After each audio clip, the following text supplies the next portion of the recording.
بسم اللہ الرحمن الرحیم، اللہ کے نام سے جو رحمان اور رحیم ہے۔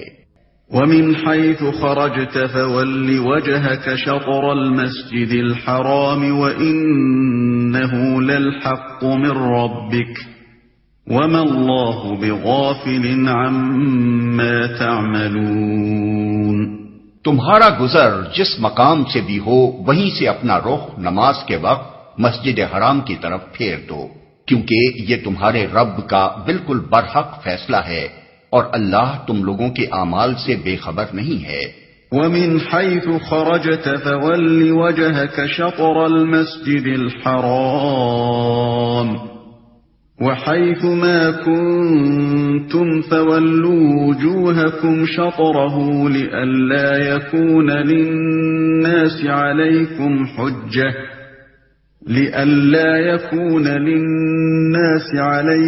حُجَّةٌ إِلَّا الَّذِينَ ظَلَمُوا مِنْهُمْ فَلَا تَخْشَوْهُمْ وَاخْشَوْنِي وَلِأُتِمَّ نِعْمَتِي عَلَيْكُمْ وَلَعَلَّكُمْ تَهْتَدُونَ۔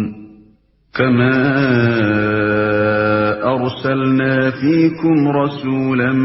مِّنكُمْ يَتْلُو عَلَيْكُمْ آيَاتِنَا وَيُزَكِّيكُمْ وَيُعَلِّمُكُمُ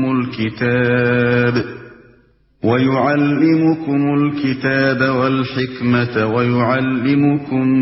مَّا لَمْ تَكُونُوا تَعْلَمُونَ۔ اور جہاں سے بھی تمہارا گزر ہو اپنا رخ مسجد حرام ہی کی طرف پھیرا کرو، اور جہاں بھی تم ہو اسی کی طرف منہ کر کے نماز پڑھو، تاکہ لوگوں کو تمہارے خلاف کوئی حجت نہ ملے۔ ہاں، جو ظالم ہیں ان کی زبان کسی حال میں بند نہ ہوگی، تو ان سے تم نہ ڈرو بلکہ مجھ سے ڈرو، اور اس لیے کہ میں تم پر اپنی نعمت پوری کر دوں، اور اس توقع پر کہ میرے اس حکم کی پیروی سے تم اسی طرح فلاح کا راستہ پاؤ گے جس طرح تمہیں اس چیز سے فلاح نصیب ہوئی کہ میں نے تمہارے درمیان خود تم میں سے ایک رسول بھیجا جو تمہیں میری آیات سناتا ہے، تمہاری زندگیوں کو سنوارتا ہے، تمہیں کتاب اور حکمت کی تعلیم دیتا ہے، اور تمہیں وہ باتیں سکھاتا ہے جو تم نہ جانتے تھے۔ اور جہاں بھی تم ہو اسی کی طرف منہ کر کے نماز پڑھو تاکہ لوگوں کو تمہارے خلاف کوئی حجت نہ ملے۔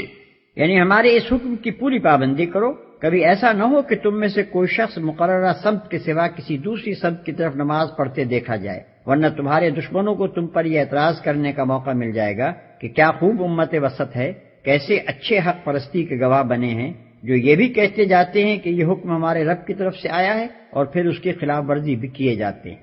اس لیے کہ میں تم پر اپنی نعمت پوری کر دوں۔ نعمت سے مراد وہی امامت اور پیشوائی کی نعمت ہے جو بنی اسرائیل سے سلب کر کے اس امت کو دی گئی تھی۔ دنیا میں ایک امت کی راست روی کا یہ انتہائی ثمرہ ہے کہ وہ اللہ کے امر تشریعی سے اقوام عالم کے رہنما و پیشوا بنائی جائے اور نوع انسانی کو خدا پرستی اور نیکی کے راستے پر چلانے کی خدمت اس کے سپرد کی جائے۔ یہ منصب اس امت کو دیا گیا، حقیقت میں اس پر اللہ کے فضل و انعام کی تکمیل ہو گئی۔ اللہ تعالیٰ یہاں یہ فرما رہا ہے کہ تحویل قبلہ کا یہ حکم دراصل اس منصب پر تمہاری سرفرازی کا نشان ہے، لہذا تمہیں اس لیے بھی ہمارے اس حکم کی پیروی کرنی چاہیے کہ ناشکری و نافرمانی کرنے سے کہیں یہ منصب تم سے چھین نہ لیا جائے۔ اس کی پیروی کرو گے تو یہ نعمت تم پر مکمل کر دی جائے گی، اور اس توقع پر کہ میرے اس حکم کی پیروی سے تم اسی طرح فلاح کا راستہ پاؤ گے۔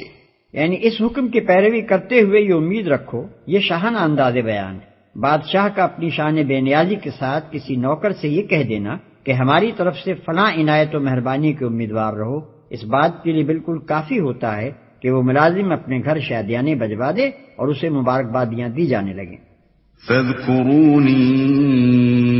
أَذْكُرْكُمْ وَاشْكُرُوا لِي وَلَا تَكْفُرُونَ۔ لہذا تم مجھے یاد رکھو، میں تمہیں یاد رکھوں گا، اور میرا شکر ادا کرو، کفران نعمت نہ کرو۔